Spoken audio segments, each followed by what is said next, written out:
ఆంధ్రప్రదేశ్ రాజధాని అమరావతికి అంతర్జాతీయ స్థాయిలో గుర్తింపు తీసుకురావాలని ఆంధ్రప్రదేశ్ ముఖ్యమంత్రి వర్యులు నారా చంద్రబాబు నాయుడు గారు అహర్నిశలు కృషి చేస్తూ ఉన్నారు. అయితే దాన్ని ఉద్దేశించి ఇప్పుడు వైఎస్ఆర్ కాంగ్రెస్ పార్టీ నేత మాజీ మంత్రి అయినటువంటి అంబటి రాంబాబు అసలు ఆంధ్రప్రదేశ్కి అంతర్జాతీయ స్థాయిలో గుర్తింపు కలిగినటువంటి రాజధాని అవసరమా, ఆ రాజధాని పేరుతో ప్రజాధనాన్ని వృధా చేయడం అవసరమా అంటూ ఆయన ప్రశ్నిస్తున్నటువంటి క్రమంలో దీని మీద మనం పూర్తిగా విశ్లేషణ చేసుకుందాం. ప్రస్తుతం మనతో పాటున్నారు ప్రముఖ రాజకీయ విశ్లేషకులు లింగమనేని శివరాం ప్రసాద్ గారు. సార్తో మాట్లాడదాం. సార్ నమస్తే. సార్ నమస్తే.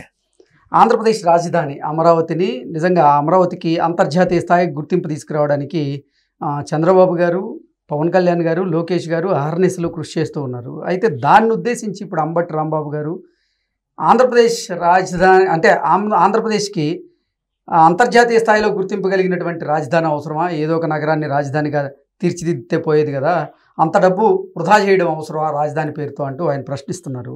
ఏంటి సార్ నిజంగా రాష్ట్ర రాజధానికి అంతర్జాతీయ స్థాయిలో గుర్తింపు వస్తే దాంట్లో తప్పే ఉందంటారు?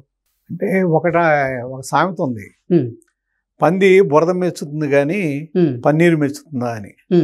ఎన్నాళ్ళు జరిగినా ఎన్ని మాటలు మాట్లాడినా గతంలో ప్రజలు బుద్ధి చెప్పినా 2024లో మీరు చేసిన అరాచకానికి అమరావతి విషయంలో ఈ మాటలని ఇదివరకు మాట్లాడినాయే.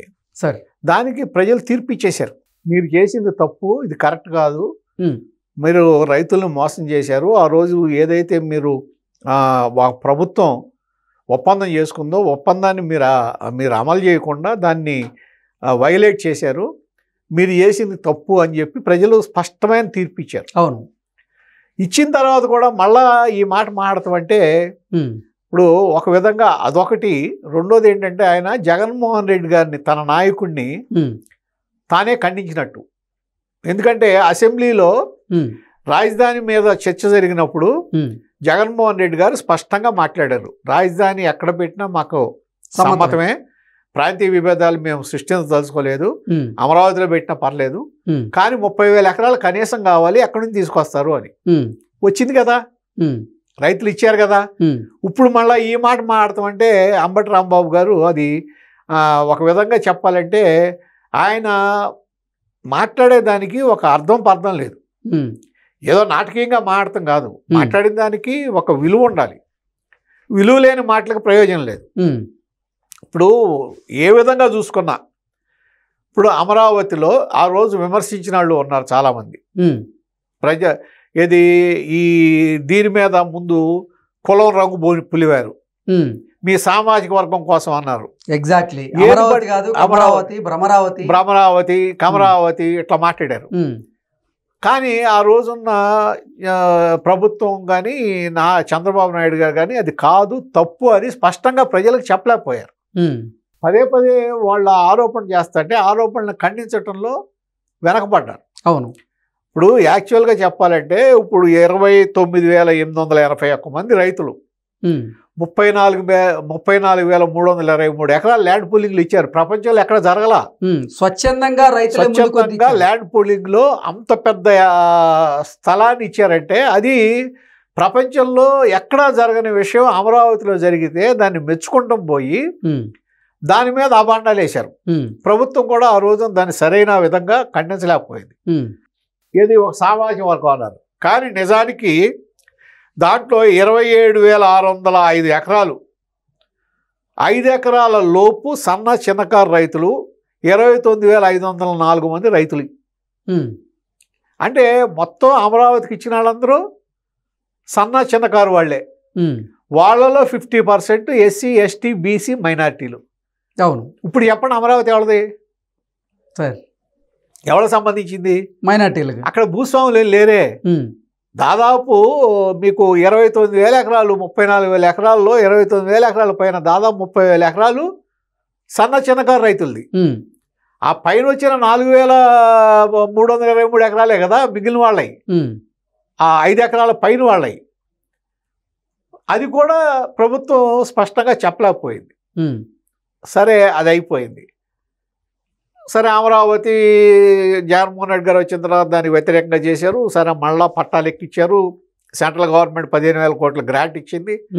ఇప్పుడు మిగిలిన బ్యాంకులు అవన్నీ లోన్స్ వస్తున్నాయి. దాదాపు 50,000 కోట్ల పనులు మొదలైనవి, ఆల్రెడీ జరుగుతున్నాయి. ఇక్కడ ఇప్పుడు మళ్ళా ఏంటంటే ఇక్కడ ఒకటి స్పష్టమైన దీంట్లో ఎక్కడ ఉండాలంటే, ఆ రోజు ఏదైతే అస్పష్టమైన విధానాల ద్వారా ప్రజలకి సరిగ్గా చెప్పలేక చంద్రబాబు నాయుడు గారు ఎలా నష్టపోయారో అదే విధానాన్ని మళ్ళా ఇవాళ కొని తెచ్చుకుంటున్నారు. ఓకే, అంటే ఇప్పుడు మీరు ఇన్ని వేల ఎకరాలు 34,300 ఎకరాలు వీళ్ళు ఇచ్చారు రైతులు. అవును, దాదాపు 20,000 ఎకరాలు ప్రభుత్వ భూమి కానీ, లేకపోతే ఫారెస్ట్ నుంచి ఎగ్జామ్షన్ ఇచ్చిన భూమి కానీ, తర్వాత చిన్న చిన్న ఏది వాటర్ బాడీస్ కానీ, ఇవన్నీ సంబంధించి 20,000 ఎకరాలు ఉన్నాయి. అంటే 54,000 ఎకరాలు మీ దగ్గర ఉన్నాయి. ఉన్నప్పుడు ఇవాళ మొన్నటి వరకు ఏవి జరగల. మొన్న సరే రైతులు కూడా ఏం చేశారు, 10 సంవత్సరాలు ఎదురు చూశారు. 5 సంవత్సరాలు అయితే జగన్మోహన్ రెడ్డి గారు ఏమి అసలు పనే చేయలేదు అనుకోండి, దాన్ని వదిలేశారు. చంద్రబాబు నాయుడు గారు వచ్చిన తర్వాత ఇమ్మీడియట్గా జరుగుతుందని ఎక్స్పెక్ట్ చేశారు. కానీ అనుకోని విధంగా ఇక్కడ కూడా అది జరగకుండా లేటుగా జరుగుతున్నాయి పనులు.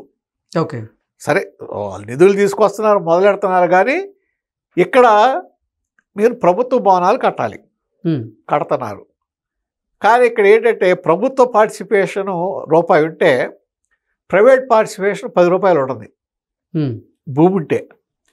అక్కడ రైతులకి ఇప్పుడు మొన్న ఎప్పుడైతే దీంట్లో రైతులు కొంత ఇది వాళ్ళ అసంతృప్తిగా ఉన్నారని అర్థమైందో, చంద్రబాబు నాయుడు గారు అప్పుడు వెంటనే ఇప్పుడు పెమ్మసాని చంద్రశేఖర్ గారిని, ఆ లోకల్ ఎమ్మెల్యేని, తర్వాత ఈ నారాయణ గారిని కలిసి రైతులకి ఏమి బాధలు ఉన్నాయో అడ్రస్ చేయమన్నారు. అవును, వెళ్తే అర్థమైంది వాళ్ళకి, నిజమే అక్కడ ఇబ్బందులు ఉన్నాయి. ఏమి ఇబ్బందులు? ఇప్పుడు అన్నీ అయిపోయినాయి, 98% ఇచ్చానంటున్నారు. 700 ఎకరాలకు సంబంధించే ఇబ్బందులు ఉన్నాయి అంటున్నారు. ఓకే, వదిలేసేయండి అయ్యి. ఎట్ ది సేమ్ టైం ఏం చెప్తున్నారు, 3 నెలల్లో వాళ్ళ ఎవరి ప్లాట్లు వాళ్ళకి దానికి సంబంధించిన సర్వే రాళ్ళు వేసి అప్పచెబుతాం అంటున్నారు. అంటే ఏంటి ఇప్పుడు దాని అర్థం? మీరు ఎవరికి అప్పచెప్పలేదు కదా ప్లాట్స్, మీరు రిజిస్టర్ చేశారు, వాళ్ళది ప్లాట్ అని చెప్పారు, కానీ వాళ్ళ ప్లాట్ ఎక్కడో వాళ్ళకి తెలియదు.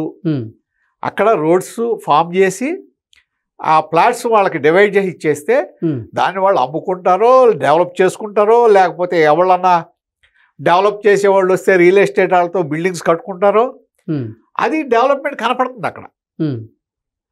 అది జరగకుండా ఇప్పుడు వరకు జరగడానికి బాధ్యత ప్రభుత్వందేగా. ఇప్పుడు 3 నెలల్లో చేయగలిగింది 15 నెలల్లో ఎందుకు చేయలేకపోయారు?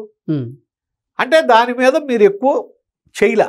అంటే దాని మీద మేము ఎక్కువగా ఫోకస్ పెడుతూ ఉన్నాము, త్వరితగతినే ఆ సమస్యను పరిష్కరించే ప్రయత్నం చేస్తున్నాము. నేను అనేది ఒక ఆల్రెడీ ల్యాండ్ పూలింగ్ తీసుకున్న దాన్ని డివైడ్ చేసి మీకు దాంట్లో ఏది డివిజన్ అనేది మీకు మ్యాప్లో ఉంది. అవును, ఎవరిది ఎక్కడ అనేది. దాన్ని మీరు సర్వే చేసి డివైడ్ చేసి వాళ్ళకి అప్పచెప్పడానికి ఎంత టైం పడుతుంది? మీరు దాని వలన అభివృద్ధి అయిపోతుంది కదా. ఓకే, అంటే ఆ రైతులు వాళ్ళ ప్లాట్లో ఇల్లు కట్టుకుంటారు, లేకపోతే వాళ్ళ కమర్షియల్ ప్లాట్ వస్తే ఒక షాప్ కట్టుకుంటారో, లేకపోతే ఒక బిల్డింగ్ కడతారో, లేదు ఈ సైట్ని బ్యాంకులో తాకట్టు పెట్టుకుని దాంట్లో లోన్ తీసుకుని పెట్టుకుంటారో, అక్కడ మీకేంటి డెవలప్మెంట్ కనపడుతుంది ఒకేసారి. ఓకే, ఒక పని జరుగుతూ ఉంటుంది. ఆ జరిగే దాన్ని జరగనివ్వకుండా మనం ఇన్నాళ్ళు ఆపామంటే అది ప్రభుత్వం లోటే కదా, లోపం కదా అది ప్రభుత్వంది. అంటే దాని మీద ఇప్పుడు కాన్సన్ట్రేట్ చేస్తున్నారు. ఓకే, ఇది ఒక లోపం. తర్వాత ఇప్పుడు ల్యాండ్ పూలింగ్లో ఇంకా తీసుకోవాలంటున్నారు. అంటే